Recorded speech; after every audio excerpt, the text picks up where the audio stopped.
All right, Hemi-Sync Gateway Experience, Day 5, Tape 5. And today was a weird one, so buckle up.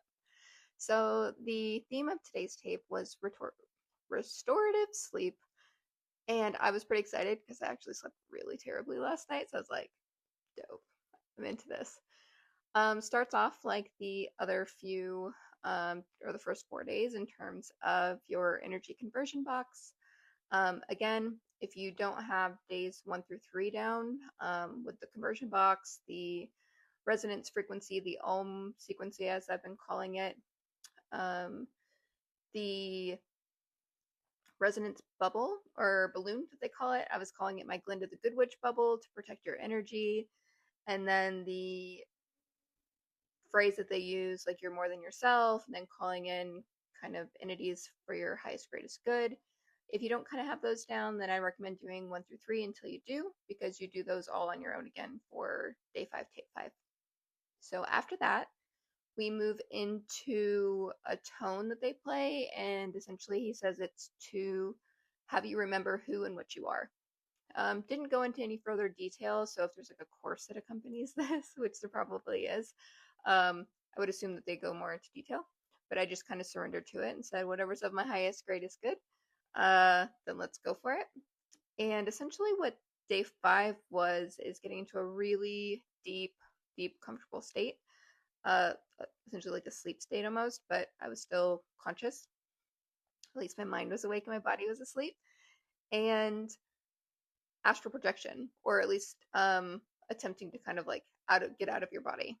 And I've only ever really done this spontaneously. So I have had this experience before, but never intentionally. It's something that I've wanted to try to do, so I was excited to like try to get there. And I will say, of all of my attempts before, this was probably the closest I've ever gotten.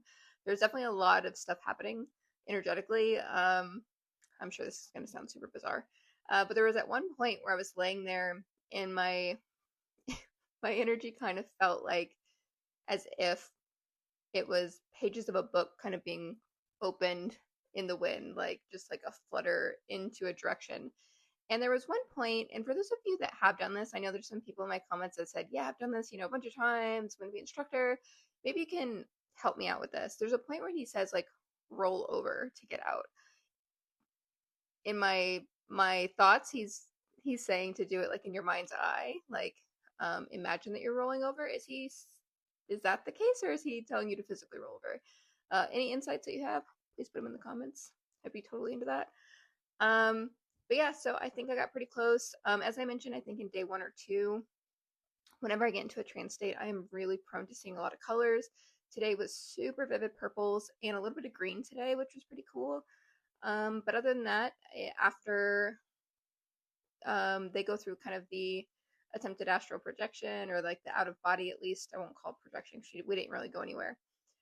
You go into a deeper state, so then he counts from 10 to 20 to get you into a really deep state, and then lets you know that anytime you want to go into that deep restorative sleep state, count from 10 to 20 and you should be able to get there again. So maybe I'll try that tonight when I go to bed to see if it helps me to fall asleep. But yeah, that was day 5, tape 5. A lot of cool physical, energetic things happening, a lot of cool colors. But yeah, looking forward to tomorrow, day 6, tape 6, and see where it takes us.